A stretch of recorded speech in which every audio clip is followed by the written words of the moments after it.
Hi, processing of new term loans and cash credit was the topic that we were discussing a couple of weeks before. And as promised, we have come with a part two of the same, wherein we would be discussing on key financial indicators, that is KFIs and net working capital. So, hi guys, my name is Rahul Srivastav, and once again, I welcome you in today's episode of our YouTube channel. Once again, today we are having none other than Ghanikar sir, who is going to share his expertise on the subject. So, before starting the video, please take a paper and a pen to note all the important points. Also, before starting, I would request you to please share this video to among all the bankers, and also do not forget to subscribe our channel, because if you like our initiative and if you subscribe our channel, we feel motivated in the same way. So without any further delay, let's start our topic. Welcome Ghanikar sir. Yes, welcome. Good morning, Rahul ji. Good morning sir. So as I already told to our viewers that today we'll be discussing on KFIs and net working capital. Yes. So over to you sir. Yes. Thank you, Rahul ji, and good morning, all viewers. As rightly told by Rahul ji, last time in the last episode we have discussed regarding we have started discussing how to process a term loan proposal for cash credit and term loan, and in particularly we discussed in the last episode regarding that balance sheet at a glance. The next part of that very important thing is key financial indicators and net working capital. How to calculate net working capital and की financial indicators जो रहते हैं उनका किस तरह से means उसके ऊपर कमेंट्स किस तरह से लिखने हैं, how to read those key financial indicators, this we will discuss today. तो उसमें पहले 4-5 पॉइंट्स मैं बताऊंगा. What is key financial indicators? Key financial indicators is nothing but the summary of business trends. हम जब इंडिकेटर्स बोलते हैं तो इसका मतलब यही है कि जो बिजनेस किस तरह से चल रहा है उसका इंडिकेशन देता है. ये सारे पॉइंट जो है उसमें मेनली 2 रेशोज कवर होते हैं. एक तो करंट रेशो एंड देन टीओएल टीएनडब्ल्यू. ये 2 रेशो सबसे इंपॉर्टेंट है. ये दो रेशो की फाइनेंशियल इंडिकेटर्स में आते हैं. उसमें अभी नेक्स्ट इज उसमें क्या है, सेकंड पॉइंट इज मैंने बोला कि all major ratios like current ratio and TOL TNW are included. Then NWC calculation जो हम करते हैं, तो वो जो है एनडब्ल्यूसी कैलकुलेशन, मेन एनडब्ल्यूसी का मतलब क्या है? NWC means nothing but the margin available in the business for working capital. Means जब कोई भी नया बिजनेस शुरू करता है तो पहले कैपिटल डालता है, फिर कुछ लोन लेता है, उसके बाद कुछ फिक्स्ड एसेट्स परचेस करता है. After that purchase of fixed assets जो कुछ एक्सेस उसके पास बचेगा that will be available for margin and then he will apply to the bank for loan. तो उसके पास अगर 20-25% मार्जिन खुद का बचा है after investment in fixed assets, तो फिर उसको वो मार्जिन यूज करके ही can start the actual working of the unit. तो इसलिए ये एनडब्ल्यूसी कैलकुलेशन बहुत इंपॉर्टेंट है. Then next is very important in case of private limited companies. उसमें क्या होता है कि प्राइवेट लिमिटेड कंपनीज में नेटवर्थ जो दिखाया जाता है, मेनली उसमें क्या है, कैपिटल प्लस रिजर्व्स रहते हैं एंड अनसिक्योर्ड लोन्स रहते हैं. लेकिन कैपिटल में नॉर्मली कैसे होता है कि समझो कोई 1 करोड़ का उसका लोन उसने मांगा है एंड उसका 1 करोड़ का ऑथराइज्ड कैपिटल है, तो ऑथराइज्ड कैपिटल 1 करोड़ का रहता है लेकिन पेड अप कैपिटल सिर्फ 1 लाख का रहता है. ये this is a normal situation because कोई भी इसमें जितना आप कैपिटल उसमें कैपिटल कन्वर्जन करोगे उसके लिए फीस ज्यादा होती है. तो इसलिए companies are reluctant to convert that reserve into capital. लेकिन जैसे जैसे आपका लोन क्वांटम बढ़ते जाएगा, the banker should insist that this reserve should be converted into capital. ये जरूरी है क्योंकि उसका जितना पेड अप कैपिटल बढ़ेगा उतना उसके लिए, हमारे बैंकर के लिए सेफ है. क्योंकि रिजर्व में से तो वो उसके ऊपर जितना कैपिटल के ऊपर कैपिटल में से विड्रॉ नहीं हो सकता, लेकिन रिजर्व में से कम हो सकता है. इसलिए we should give the condition, always put the condition that these reserves should be at least 10% of जो हमारा लोन समझो 1 करोड़ का है तो एटलीस्ट 10 लाख तो उसका पेड अप कैपिटल होना चाहिए। अभी हम देखते हैं आपके पास भी प्रपोजल आते हैं ना, तो अगर कोई प्राइवेट लिमिटेड का आएगा तो आप देखोगे कि 1 करोड़ का ऑथराइज कैपिटल रहेगा लेकिन 1 लाख का ही पेड अप कैपिटल रहेगा, लेकिन वी शुड इंसिस्ट कि ये पेड अप कैपिटल आपका ज्यादा होना चाहिए, ठीक है। एंड देन हाँ बोलिए। एक क्वेश्चन मेरा ऐसा है कि हाँ एज यू सेड कि that should be used into capital, वो कैपिटल में जाना चाहिए, तो that capital can be used to purchase anything, या कोई स्पेसिफिक पर्पस के लिए ही वो यूज होना चाहिए? नहीं नहीं नहीं, ऐसा नहीं है। I am saying it is only, it is already in the business, but उसका जो ये है ना कैपिटल अमाउंट समझो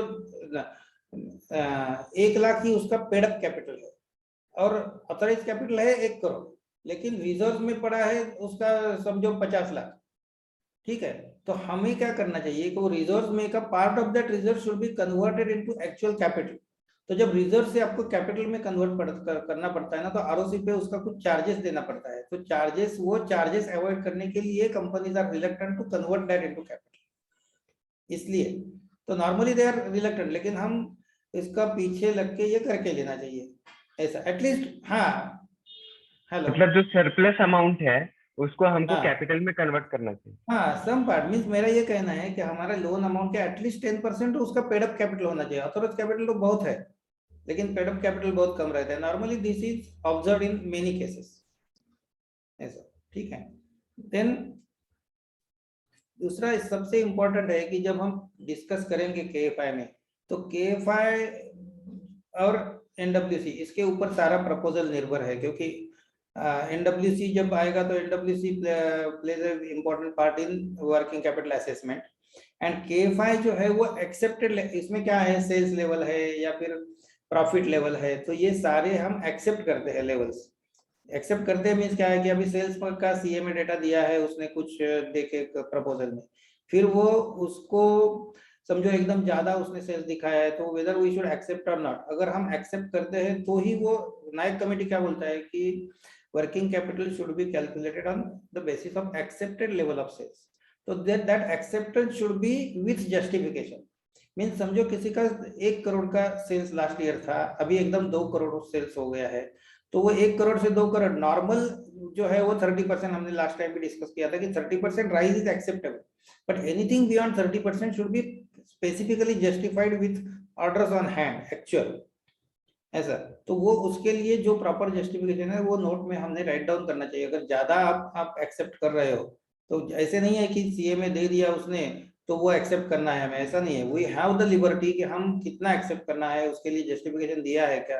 we should ask the questions कि इतना कैसे आपको सेल होगा, उसका कुछ मुझे प्रूफ दे दीजिए, ऑर्डर्स एंड हैंड का कॉपीज दे दीजिए, so we can contact some of the समझो 4-5 उसके वेंडर्स है, तो we can directly contact some of the 1 or 2 vendors and confirm it, and that we should write, you have confirmed with the vendors and actual that orders are given to the our client, hence that is accepted. Yes. But that confirmation from the vendor should be telephonically, or it could be on I mean written basis, or some email That no, no, communication or some. that can be telephonically, only thing is that we should write it in our report. हम जो note लिखेंगे ना उसमें लिखेंगे कि we have called the vendors, 1 or 2 vendors, and we have confirmed that there are confirmed orders ऐसा।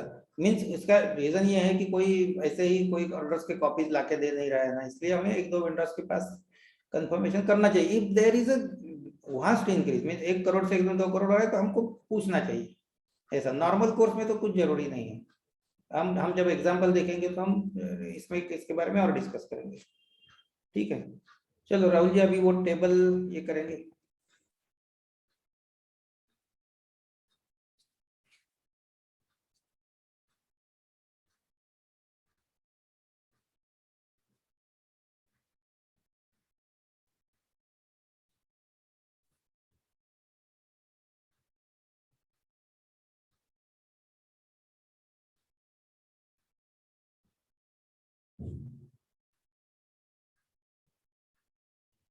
Okay So friends, now we will actually, I have taken this example. This is a live case. Actually, this account is in one of our branches only. And उसमें कैसे है कि some negative parts भी है, some positives भी है. Now we will start with first point, net sales. तो अभी देखो net sales में यहाँ क्या है, 2019 में it was 4,700, then 20 में 4,870 हो गया है, then 2021 में 2,940 है. तो अभी ये 4870 से 2940 हो गया. This reduction has proper justification, क्योंकि वो कोरोना का पीरियड है. अप्रैल मार्च 20 में कोरोना स्टार्ट हो गया, तो नेचुरली मार्च 21 में सेल्स कम होने ही वाला था. तो दैट इज जस्टिफाइड. तो ये इस तरह का जस्टिफिकेशन है ना, we can write it very well, write in the note कि ये कोरोना की वजह से. ये तो एक कोरोना का अभी वेरी स्ट्रॉन्ग रीजन है, लेकिन देयर में भी मेनी रीजंस कि बीच में उसको कुछ पर्सनल प्रॉब्लम हुआ होगा, उसका फैक्ट्री 2 महीने 3 महीने बंद हुआ होगा. तो ये we should go into deep into this reasons and accordingly we should write with justification. Then आगे का प्रोजेक्शन है, अभी 2940 से 25% आ गया है 3670 and 4130 means it is normal 12.5%. तो दिस इज नॉर्मल ग्रोथ 12.5%, लेकिन 25 to 30% we can accept. Maximum 30% we can very well accept, even उसके लिए कुछ जस्टिफिकेशन की जरूरत नहीं है. इसलिए ये जो प्रोजेक्शन दिए है वो प्राइमा फेसी अगर हम देखेंगे तो that is good. So we can very well accept. हम उसमें लिख सकते हैं कि as the projections shown by the company are 25% and this is a normal trend and we can very well accept it. तो इस तरह से ये जस्टिफिकेशन हो जाएगा. Then next is EBITDA. EBITDA means earnings before interest, taxes, depreciation. तो ये जो है it is nothing but gross profit. Gross profit के बाद हम फिर उसमें से इंटरेस्ट माइनस करेंगे, टैक्सेस माइनस करेंगे, डेप्रिसिएशन माइनस करेंगे. तो this is nothing but gross profit. तो ग्रॉस प्रॉफिट में हमें इधर देखो इस केस में भी वेरिएशन दिखता है, परसेंटेज में भी कभी कम हो रहा है, ज्यादा हो रहा है. लेकिन इसमें हम नॉर्मली ये देखते हैं कि प्रॉफिट का रिलेशन जो है ना, प्रॉफिट एंड जो डिप्रिसिएशन है उसका रिलेशन है for repayment of term loan mainly. लेकिन इसके लिए हम सिर्फ ये देखेंगे कि whether unit is running in profits. अगर यूनिट प्रॉफिट में है तो इसका मतलब क्या है कि उसके रिजर्व या उसकी नेटवर्क बढ़ती जाएगी. अगर लॉस में है तो दैट इज उसके थोड़ा थोड़ा हमें उसमें डीप में जाना पड़ेगा. लेकिन एक आधे साल बीच में लॉस में गया है, लेकिन consistently we are studying for 5 years, तो ये प्रॉफिट में अगर चल रहा है तो that is okay.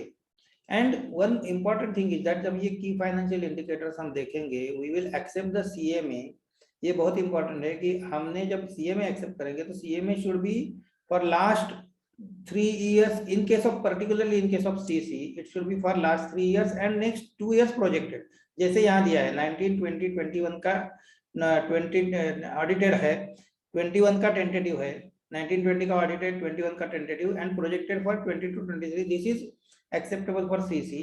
And in case of term loan का रिपेमेंट अगर 84 मंथ्स का है मीन 7 years का है तो 7 years के प्रोजेक्शन चाहिए, 10 years का है तो 10 years के प्रोजेक्शन चाहिए, 5 years का है तो 5 years के प्रोजेक्शन चाहिए, क्योंकि टर्म लोन में हम एवरेज DSCR निकालते हैं इसलिए.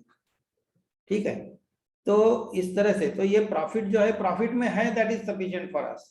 उसमें बहुत ज्यादा अगर वेरिएशन हो गया तो फिर थोड़ा हमें डीप में देखना पड़ेगा.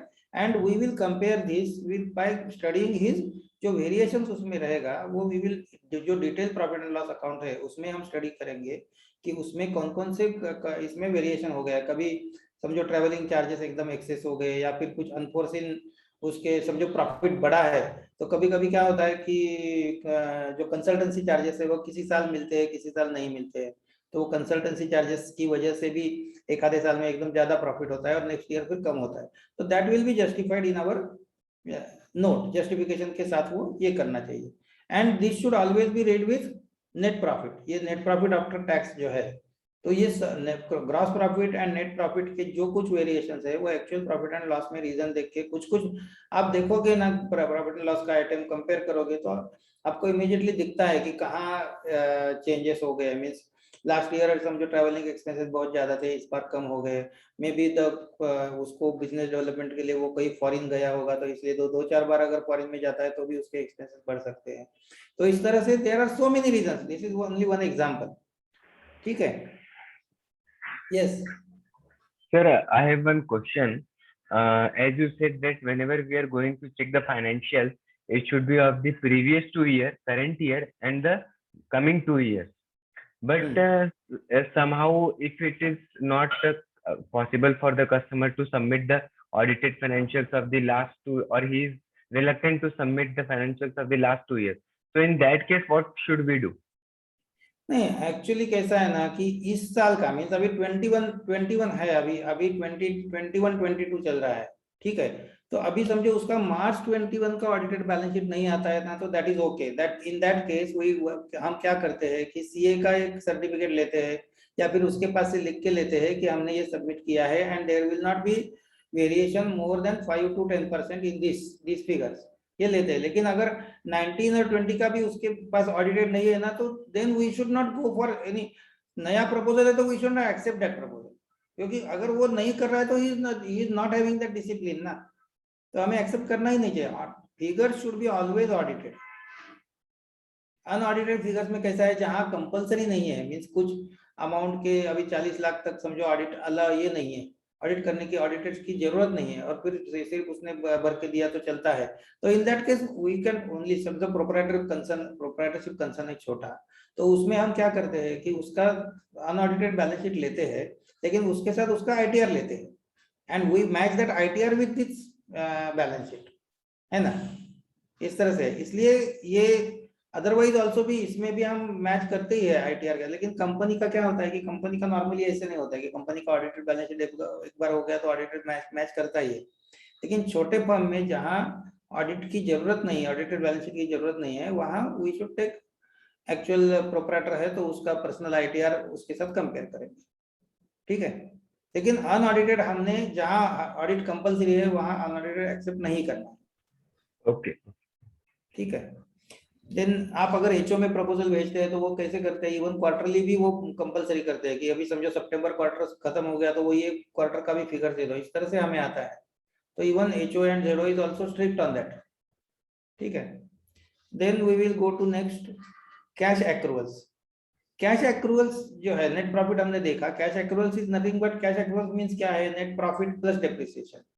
Actual cash accrual means net profit plus depreciation plus interest, means with the amount available for repayment of term loan, जो DSCR में काम आता है।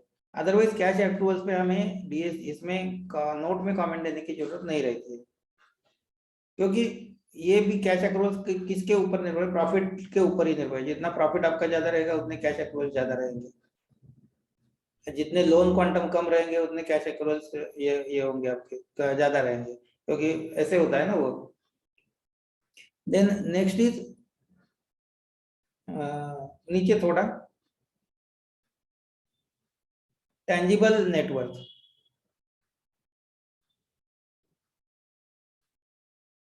Sorry, paid up capital. Paid up capital का हमने डिस्कस किया पहले ही कि पेडअप कैपिटल का क्या है। अभी देखो इधर 82 पेडअप कैपिटल है। अभी वी विल, अब इसमें क्या होगा कि इसमें उसका कितना लोन है ये देख के समझो, उसका 20 करोड़ का लोन है। 20 करोड़ का अगर लोन है तो 82 का पेडअप कैपिटल बहुत कम है, तो इसलिए हमें उसको इंसिस्ट करना चाहिए कि 20 करोड़ के एटलीस्ट 20 करोड़ तक तो उसका एटलीस्ट मींस इसमें और थोड़ा बढ़ना चाहिए उसका। 82 लाख ही सिर्फ हो गया ना वो, ऐसा तो एटलीस्ट 2 करोड़ का तो, अगर 20 करोड़ का लोन है तो 2 करोड़ का तो उसका पेडअप कैपिटल होना चाहिए, है ना। तो इसलिए इस तरह से हमें देखना चाहिए कि we should put the condition कि paid up capital should be increased during the loan के प्रोपोर्शन में वो भी बढ़ना चाहिए पेडअप कैपिटल, हाँ वो भी बढ़ना चाहिए। कभी कभी क्या होता है, अभी पेडअप कैपिटल भी या टोटल कैपिटल भी प्रपोजल में हमें कम लगता है कि, एंड बोरोवर ये करता है, लिख के देता है कि आई विल इन्वेस्ट, जो जितना कैपिटल शॉर्टफॉल है I will put that much capital during the current financial year. तो ऐसी भी कंडीशंस कभी कभी एक्सेप्ट करते हैं, लेकिन that should not be a normal case.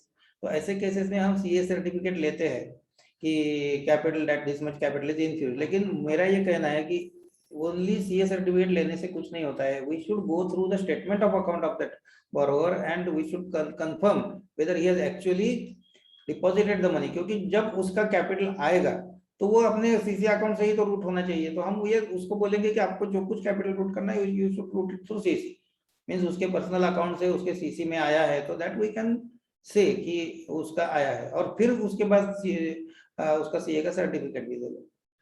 लेकिन सिर्फ सीए का सर्टिफिकेट दिया है तो हम इंसिस्ट करते हैं सीए का सर्टिफिकेट है, लेकिन सीए का सर्टिफिकेट भी तो सीए भी तो उसके साथ मिलकर कुछ भी सर्टिफिकेट दे सकता है ना। तो वी शुड एक्चुअली वेरीफाई कि उसने सचमुच डाला है कि नहीं, इतना। तो ये है पेड अप कैपिटल में नॉर्मली ये ऐसे ही रहता है कि कांस्टेंट रहता है ओवर द इयर्स, इसीलिए ये मैं जानबूझकर बोलता हूँ कि उसमें हमने जैसे उसका लोन बढ़ेगा हमने we should insist to convert that reserve into paid up capital. Then next is tangible net worth. Tangible net worth में क्या है, paid up capital plus reserves. ये कंपनी के पास, जैसे हमने डिस्कस किया प्राइवेट लिमिटेड कंपनी के बारे में, paid up capital plus reserves and adjusted tangible network में आएगा unsecured loans from close friends and relatives. जो क्लोज फ्रेंड्स, जब अगर इसमें थोड़ा कम हो रहा है and that is not sufficient for us to sanction the loan, we can consider that unsecured loans as a quasi capital। उसके पास से हम डिक्लेरेशन लेते हैं कि that this amount will not be withdrawn during the current year। ये declaration जो है ना, ये हर साल लेना है। हर साल आप सीसी करोगे तो क्योंकि हम हर बार एक साल का ही डिक्लेरेशन लेते हैं, तो हर बार आप रिन्यूअल करोगे या पर्टिकुलरली एनहांसमेंट करोगे तो आपको ये लेना है। एंड दूसरी चीज है कि यहाँ अभी देखो अनसिक्योर्ड लोन्स जो है वो भी हमें किस तरह से है वो देखना चाहिए कि अनसिक्योर्ड लोन्स अगर समझो कांस्टेंट है ओवर द इयर्स तो वो चलेगा, लेकिन उसमें आज एकदम पहले कुछ नहीं थे एंड अभी एनहांसमेंट के लिए आया और उसने 50 लाख से एकदम 5 करोड़ का अनसिक्योर्ड लोन दिखाया, तो that will not be accepted, क्योंकि वो सामने दिखता है कि only for the purpose of getting the enhancement वो अनसिक्योर्ड लोन दिखा रहा है ऐसा। इसलिए वो प्रोजेक्शंस में अगर दिखाता है ना तो that should not be accepted. Audited में अगर है तो दैट इज ओके, ठीक है। Then next is TOL TNW ratio, जो हमने balance sheet at a glance में देखा था कि TOL TNW हम क्या बोलते हैं कि बैलेंस शीट का टोटल देखो और फिर उसका प्रोप्राइटर का कैपिटल क्या है देखो, तो उसमें अगर 25% से ज्यादा है तो इसका मतलब क्या है कि उसका रेशियो 1:3 हो गया, capital total tangible net worth to total outside liabilities. तो नॉर्मल जो बेंचमार्क क्या है TOL TNW में, benchmark is that 1:3 in case of non-priority sector means 25% margin। when 1:3 ratio है TOL TNW का, इसका मतलब है 25% margin। then in case of MSME it is 1:4 means 20% and 1:5 in case of exports means ये जो मैं margin का बोल रहा हूँ, this margin is which is available in the business। लेकिन कोई भी नया समझो कोई उसमें कोई टर्म लोन नया ले रहा है तो that for new term loan for purchase of assets the margin should be 25%। But कभी कभी क्या होता है in the running business over the years कुछ मार्जिन उसका कम ज्यादा होते रहता है, तो इसलिए एग्जिस्टिंग बिजनेस में थोड़ा लीवे दिया गया है। पर जैसे मींस थ्रस्ट एरिया गवर्नमेंट के रहते हैं या आरबीआई के रहते हैं कि थ्रस्ट एरिया क्या है, एमएसएमई में ज्यादा फाइनेंस करना है इसलिए उसको लीवे दिया है। देन एक्सपोर्ट को तो और ज्यादा थ्रस्ट है इसलिए उसको और मार्जिन अवेलेबिलिटी में लीवे दिया है, तो इस तरह से ये है। देन नेक्स्ट इज अभी वो इधर भी ऐसे ही कि एडजस्टेड TNW मींस जब अनसिक्योर्ड लोन्स पकड़ के हम लेते हैं तो दैट इज एडजस्टेड TNW। फिर हम नोट लिखते हैं कि दो TOL TNW रेशियो सेटिस्फैक्टरी अगर नहीं भी है तो भी एडजस्टेड TOL TNW में जो अनसिक्योर्ड लोन्स पकड़ के उसका रेशियो अच्छा आ रहा है, hence we are sanctioning the loan. That specific justification should be written in the note. Then next is current ratio, यहाँ भी ऐसे ही है। करंट रेशियो में what is normally acceptable, current ratio means क्या है, mainly total current assets divided by total current liabilities. ये हमने देखा कि हमने balance sheet at a glance में देखा कि current assets should be more than current liabilities, तो कितने ज्यादा होने चाहिए, तो if 1 is liability then 1.17 it should be assets, so for non priority sector and for MSME it should be 1.25। यहाँ भी वैसे ही है कि वहाँ थोड़ा लीवे दिया गया है कि पर अदर देन नॉन प्रायोरिटी उसमें 1.25 का we can accept that ratio। अभी ये जो दोनों रेशियो है TOL TNW या करंट रेशियो है, समझो थोड़ा बहुत एडवर्स है उसमें, तो अगर एडवर्स रेशियो है इसका मतलब क्या है कि मार्जिन कम है, तो ऐसे केसेस में अगर अदरवाइज बिजनेस ट्रेंड अच्छा है, सेल्स अच्छे हैं और due to some specific reasons which can be justified, अगर वो उसका करंट रेशियो फेवरेबल नहीं है तो हम उसमें कंडीशन डालते हैं कि borrower should infuse the capital during current year। Specific amount डालते हैं हम, 50 लाख का कैपिटल डालो, 60 लाख का कैपिटल डालो, ऐसा इस तरह से ये डाल के फिर हम ये करते हैं। that is allowed. Okay, and then last is net working capital. Net working capital, जैसे मैंने बोला कि नेट वर्किंग कैपिटल का डायरेक्ट रिलेशन कहाँ है, it is with net working capital का जो है वो सीसी असेसमेंट में, सीसी असेसमेंट में सबसे इंपॉर्टेंट पॉइंट है कि नेट वर्किंग कैपिटल मींस उसमें हम दो लेते हैं कि एक तो एज पर टंडन कमेटी और एज पर नायक कमेटी। टंडन कमेटी के हिसाब से क्या नेट वर्किंग कैपिटल आना चाहिए, मींस 25% ऑफ करंट एसेट्स से कितना आता है, एंड एक्चुअल बैलेंस शीट में अवेलेबल कितना है। Accordingly we allow the DP. लेकिन सैंक्शनिंग जो होगा for MSME it will be 20% of the accepted sales, means accepted level of sales. अभी हम एनडब्ल्यूसी कैलकुलेशन कैसे करते हैं ये डिटेल में देखेंगे। इसमें ज्यादा कुछ टेक्निकल ये नहीं है, लेकिन जो थोड़ा ऊपर करिए राहुल जी, या ये टेबल थोड़ा ऊपर, हाँ हाँ बस बस बस, नहीं मीन्स ये नेट एनडब्ल्यूसी का टेबल, हाँ ठीक है, ओके ओके। तो इसमें देखिए अभी कि ये शेयर कैपिटल क्या क्या what is net working capital, उसका डेफिनेशन ये है कि long term sources minus long term uses. दो डेफिनेशन है उसके, long term sources minus long term uses, ये फर्स्ट है, and second is total current assets minus total current liability. लेकिन प्रैक्टिस में हम जब कैलकुलेट करते हैं तो ऐसे ही करते हैं, long term sources minus long term uses. अभी ये किस तरह से आता है, तो फर्स्ट कोई भी स्टार्ट बिजनेस करता है तो अपना कैपिटल डालता है, कैपिटल में से कुछ फिक्स्ड एसेट्स परचेस करता है, and what ever remains is the working capital available for the margin available for working capital। तो इस तरह से, तो इसमें कंपोनेंट्स क्या है, लॉन्ग टर्म सोर्सेस के कंपोनेंट्स क्या है, एक तो है शेयर कैपिटल जो हमने देखा कि 81.67 कंटिन्यूअस है over the years of 5 years, over the period of 5 years. Then general reserve में देखो इसमें कितना है अभी डिफरेंस, जनरल रिजर्व में 953 है which he has not converted, means 81 lakh उसने सिर्फ पेड अप कैपिटल रखा है, 9 करोड़ जो है वो जनरल रिजर्व में रखा है। तो वी शुड इंसिस्ट कि ये इसमें से अब एटलीस्ट 1 करोड़ एडिशनल आप पेड अप कैपिटल में कन्वर्ट करो।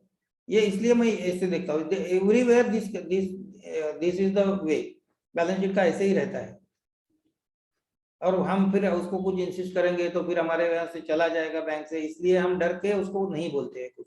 लेकिन ऐसे नहीं है, अगर हम if you are not giving him any finance, no other bank will give. So this is what we were discussing previously कि जनरल रिजर्व जो है, ये जो 9 करोड़ का दिखता है उसमें से 1 करोड़ उसको हमने कंडीशन डालना चाहिए कि 1 करोड़ ही should convert into share capital, हाँ paid up capital. Sorry paid up authorise उसका ज्यादा होगा ही, ऑथोराइज ज्यादा रहता ही है, लेकिन पेड अप कैपिटल में कन्वर्ट करने के लिए हम उसको ये कंडीशन डालना चाहिए एंड फॉलो अप करके करना चाहिए। नहीं तो हर साल हम कंडीशन डालते हैं, वही कंडीशन सालों साल चलता है, लेकिन वो करता ही नहीं है। दिस इज अ प्रैक्टिकल कि ऐसे नहीं होता है, लेकिन हमने पीछे लग के उसके पास से करके लेना चाहिए। लेकिन यहाँ P&L का अकाउंट का दिखा है कि क्योंकि उसने अभी तक ये P&L का जनरल रिजर्व में कन्वर्ट नहीं किया है। मे भी कुछ अभी प्राइवेट लिमिटेड कंपनी में कैसे होता है कि उसका कुछ डिविडेंड देना बाकी होगा, शेयर का डिविडेंड है या बाकी और कुछ पेमेंट्स करने बाकी होगा, and then the remaining will be converted into general reserves. Bad debts का प्रोविजन करना होगा ऐसा। तो उसके बाद अभी और क्या है, लॉन्ग टर्म सोर्सेज में टर्म लोन्स है एंड टर्म डिपॉजिट्स और अनसिक्योर्ड लॉन्स। अभी जब डिपॉजिट्स हम बोलेंगे, कुछ कंपनियां डायरेक्टली फ्रॉम पब्लिक भी डिपॉजिट एक्सेप्ट करती है, मे बी 3 साल के लिए, 5 साल के लिए। तो इसमें हमें डिटेल में देखना चाहिए कि डिपॉजिट जो है उसमें उनको ये बाइफरकेशन मांगना चाहिए कि deposits which are payable during the current year, जितने डिपॉजिट इसमें से during the current year payable है दैट्स वी शुड, उसका जो है वो हमने बाइफरकेशन उसमें करंट लायबिलिटीज में डालना चाहिए। वैसे ही टर्म लोन का भी है, इवन टर्म लोन में जो करंट ईयर के इंस्टॉलमेंट, बड़े प्रपोजल में ये करना पड़ता है कि टर्म लोन के जो करंट ईयर में इंस्टॉलमेंट्स का पेमेंट करना है that we should put into current liabilities, क्योंकि इसी साल में पे करने हैं ना वो, तो that should go to current liabilities. Remaining part will remain in that. इतना कोई करता नहीं है, नॉर्मल छोटे प्रपोजल में कोई करता नहीं है, लेकिन आपके जब अगर 25-50 करोड़ के प्रपोजल है तो उसमें वो इफेक्ट होता है ना बैलेंस शीट पे, बड़े इंस्टॉलमेंट्स रहते हैं तो उसका इफेक्ट होता है, इसलिए ये भी बड़े प्रपोजल्स में होना चाहिए। देन इसका टोटल आएगा, total long term sources. Then long term uses में क्या है, नेट फिक्स्ड एसेट्स है। नेट फिक्स्ड एसेट्स ये जो है ये नेट ऑफ डिप्रिसिएशन में जो बुक वैल्यू है वो, नेट फिक्स्ड एसेट्स आता है बुक वैल्यू पे, देन इन्वेस्टमेंट्स है अलग अलग, उसमें कहाँ कई इन्वेस्टमेंट किए हैं तो, then other non current assets का फिगर है, एंड उसका टोटल आ गया long term sources long term uses, और उसके टोटल जो डिफरेंस है वो that is net working capital, which will be actually we will take this from here, it we will take into working capital assessment. ठीक है राहुल जी, तो ये हो गया, ये क्या हो गया Yes, कि sir. Actual working capital available in the business. और इसमें जो हम सन्डी डेटर्स का बोल रहे थे, मीन्स उसमें क्या क्या कंपोनेंट्स है, तो स्टॉक है, डेटर्स है, फिर कैश है एंड बैंक बैलेंस है, इस तरह से। हाँ बोलिए। Sir, there is a column known as intangible assets. Intangible assets means suppose I live in Pune and there is a company in Pune which is very well reputed, whatever company. So agar if they insist, we have a very good reputation, you just go through the market in whatever business. So in that case, should we consider any amount with respect to intangible assets? नहीं नहीं नहीं, intangible assets normally नहीं consider होते, क्योंकि वो क्या है ना, देखो अभी इवन टाटा है, बिरला है, हमने बड़े बड़े कंपनी भी, एकदम बड़े बड़े कंपनी जिनका नाम सुना है वो भी फेल्योर होते देखे हैं, क्योंकि करंट इकोनॉमी इतना वोलेटाइल है कि कोई भी बड़ा नाम, आज बड़ा नाम है, 4 दिन में, अब 2 महीने में क्या होगा उसका यू डोंट नो। बहुत सारे company, I will not name anybody, everybody knows कि कौन कौन से है बड़े नाम कि जो आज अच्छे दिखते हैं लेकिन फेल्योर हो गए। तो मार्केट में एक पीरियड रहता है कि उसका ये है, लेकिन अभी एकदम अगर हम बोलेंगे तो टाटा बिरला जैसे नाम अलग बात है कि टाटा का नाम है, लेकिन फिर भी बैलेंस शीट में इंटेंजिबल एसेट्स को ये करके कोई मार्जिन नहीं पकड़ता है। Margin should be in funded, जो एक्चुअल है कि नहीं, वो तो उसका गुडविल हो गया, गुडविल है ओवर द ईयर, जो इंटेंजिबल एसेट्स इसमें लिखा है, लेकिन normally in normal practice that intangible assets are not considered. अभी कैसे होता है मैं बोलता हूँ कि अभी एक एग्जांपल देता हूँ मैं इसके लिए, कि गोदरेज एग्रोवेट है, Godrej Agrovet has the best rating for short term repayment. External rating जो उसका है वो AAA रहता है, कोई भी किसी से भी आप रेटिंग करवाओ गोदरेज एग्रोवेट का, क्योंकि वो ना कोई भी शॉर्ट टर्म लोन का जिस दिन उनका पेमेंट करना है उसी दिन पे करते हैं, एक दिन पहले भी नहीं करते, दूसरे दिन भी नहीं करते, जिस दिन उनका इंस्टॉलमेंट ड्यू होगा उसी दिन पे करेंगे।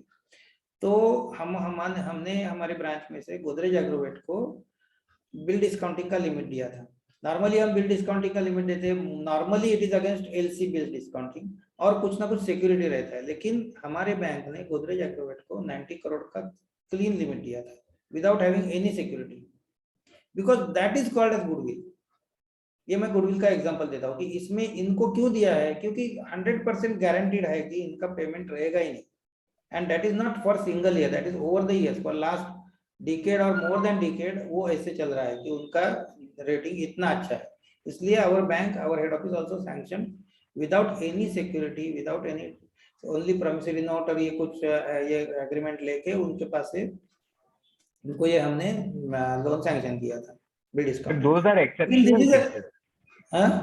Those are exceptional cases. हाँ यस, दीज आर, इसीलिए मैंने ये एग्जांपल दिया कि गोदरेज है, टाटा है, दीज आर एक्सेप्शनल केसेस। ये तो हमारे पास डायरेक्टली आने वाले नहीं है, हम तो अपना ग्राउंड लेवल पे ले रहेंगे कि क्या है गुडविल वगैरह पकड़ के हम नहीं करेंगे। हमको लगता है, एंड वो क्या है ना, परसेप्शन रहता है कि कोई, समझो मैं ब्रांच में बैठा हूँ तो मेरे लिए अरे ये कस्टमर 100 XYZ है तो बहुत अच्छा है, उसका गुडविल बहुत अच्छा है, लेकिन आपके पास प्रोसेसिंग है, लेकिन आपका ब्रांच का इंस्पेक्शन करने वाला है, या फिर आप अगर जोनल ऑफिस को एचओ को प्रपोजल करेंगे तो वो तो पेपर्स पे जाएगा ना, आपके लिए वो उसका परसेप्शन अच्छा है। लेकिन जहाँ टाटा बिरला का नाम है वो सबको मालूम होता है, लेकिन इतने कितने लोग हैं, इतने पूरा इंडिया में काउंट करके 10-15 मिलेंगे, उससे ज्यादा क्या मिलेगा।